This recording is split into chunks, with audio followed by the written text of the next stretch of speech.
Well done, Alex. Another strong performance on RLA. How do you rate your level today as compared to the first round? Yeah, look, another day playing on RLA. Happy to get the win. Happy to move on. And yeah, looking forward to the next round. Scott. Alex, congrats. If you were to step back, say, 12 months and have a good look at your game, where would you say your key areas of improvement have been to see you take that next step towards the top 10, or in the top 10, of course? Well, I think probably the biggest aspect has always been serve, right? And get more free points on serve. That's been a goal for a very long time, and yeah, higher ball speed off the ground. Ultimately, I've always been able to be aggressive and have that mindset, but keep reminding myself that that's the way I want to play, and kind of ultimately that's come with work off the court, getting a little bit bigger and stronger, and that's definitely helped in those areas. Down love 2 in that first set. Can you describe the problem-solving process to sort of get yourself back into it and win the next 8 games? Yeah, look, I think the way that match started, I felt like I started quite well, had a break point on his first service game, and then more than anything, I thought he played some pretty special stuff to start off that match. And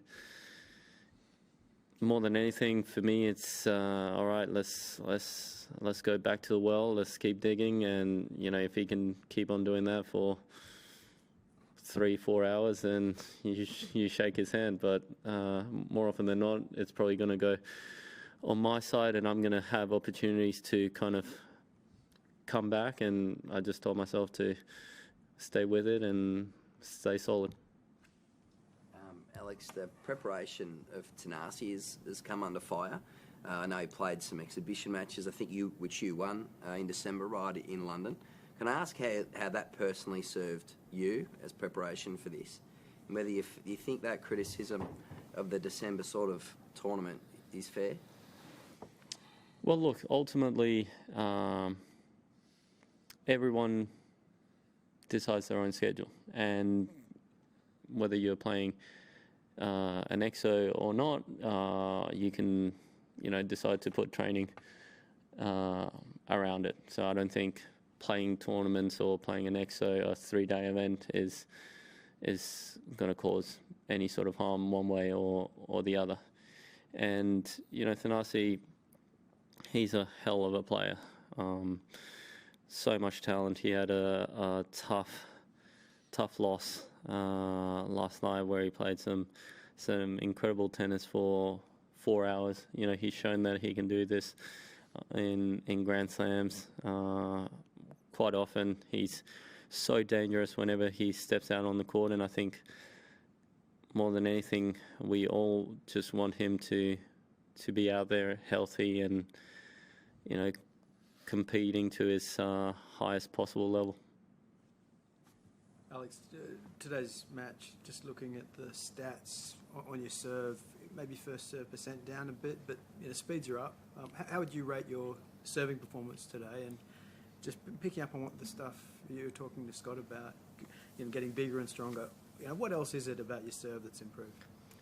Yeah, serving performance, I think today it felt like the first 2 sets was pretty good. Very high percentage of first serves and first serve points won. And I varied from going for the big ones down the tee with some variety with the sliders, and just felt like I was hitting my spots quite well. I think in the 3rd set I lost a little bit of rhythm, a little bit of energy, intensity, and it affected my serving numbers a little bit. But ultimately, it's getting more free points, right? It's hitting your spot or setting up the next shot. And too often in the past, I didn't have enough power where I was really, playing that next shot on my terms. Way too often, I was going for, a 180 body serve to try and get something, short, but I wasn't really hitting 210s down the tee or aces here and there to give me 3 points. And I think ultimately that was the biggest improvement of just adding 10, 15 Ks on serve and also trying to not jeopardize the accuracy and still hitting those spots. And if I can do that, then I'm going to hit those aces. I'm going to have a high percentage of points won on first serve, and it's definitely going to make my life easier trying to hold serve. Mark.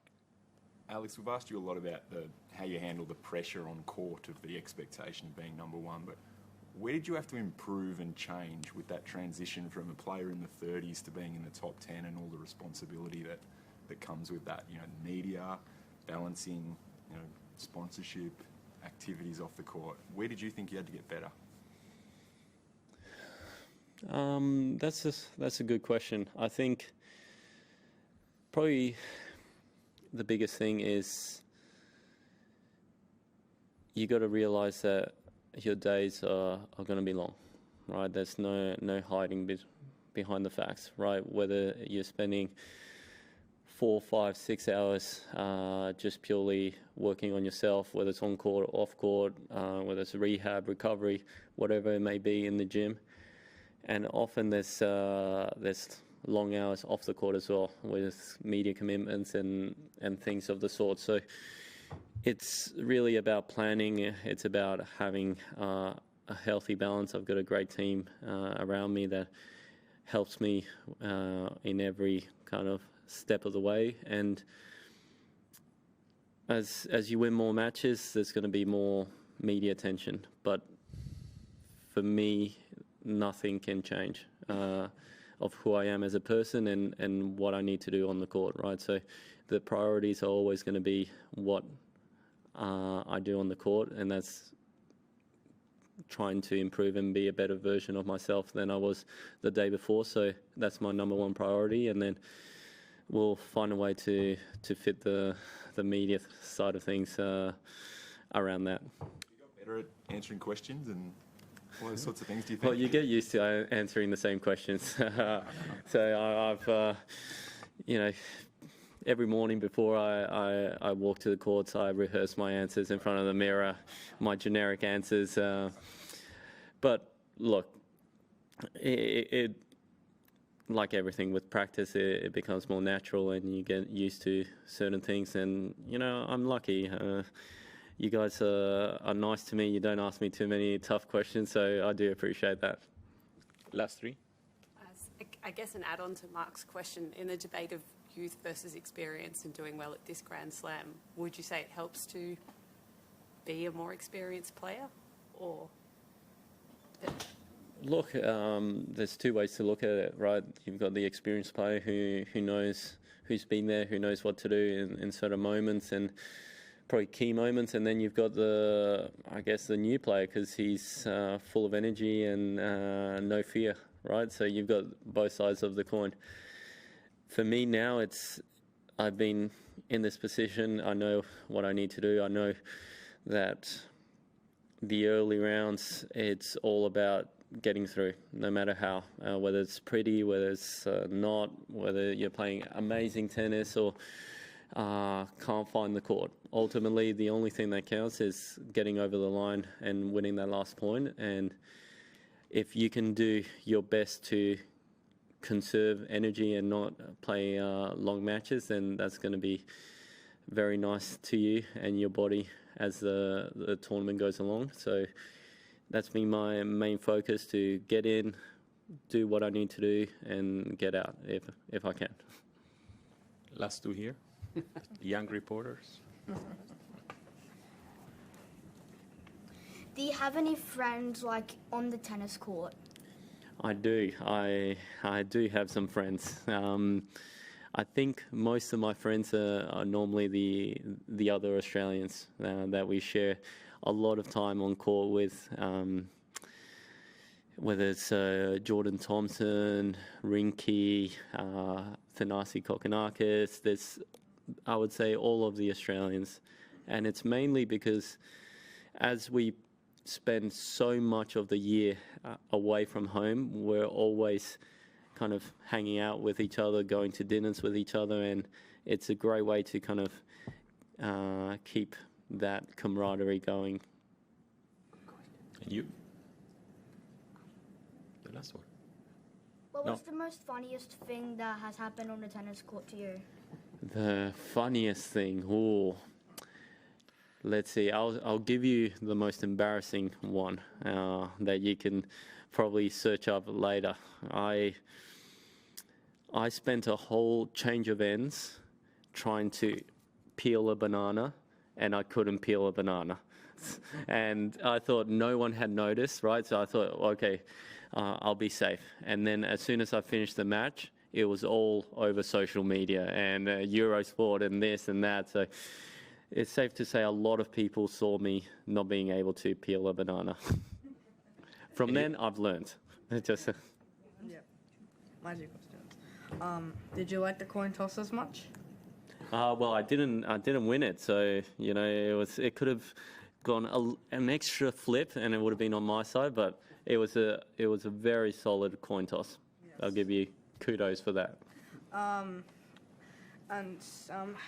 do you think your performance was against Tristan in the match? Well, I was quite happy with my performance. I think it's never easy playing someone you've never faced before, so there's always that uncertainty and of not being sure what to expect. And yeah, I'm happy I was able to win in straight sets. There was some moments there where he played some very good tennis, and I didn't get too rattled, and I focused on what I needed to do. And yeah, I'm happy to be in the next round. Thank you. Congratulations on your win. Thank you.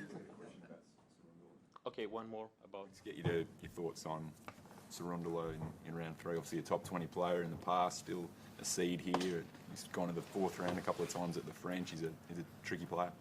Yeah, he's a very dangerous player, very tricky. He's got a lot of firepower from the baseline with that forehand. He's had some big scalps on tour. He's not afraid to play some big matches, so it's going to be a battle. I'm looking forward to it. It's going to be, a really tough one. I've got to be up for it from the very first point, bring that intensity, play some aggressive style of tennis, and bring out a better version of myself, which I think I'm doing every day. Thank you. Thank you.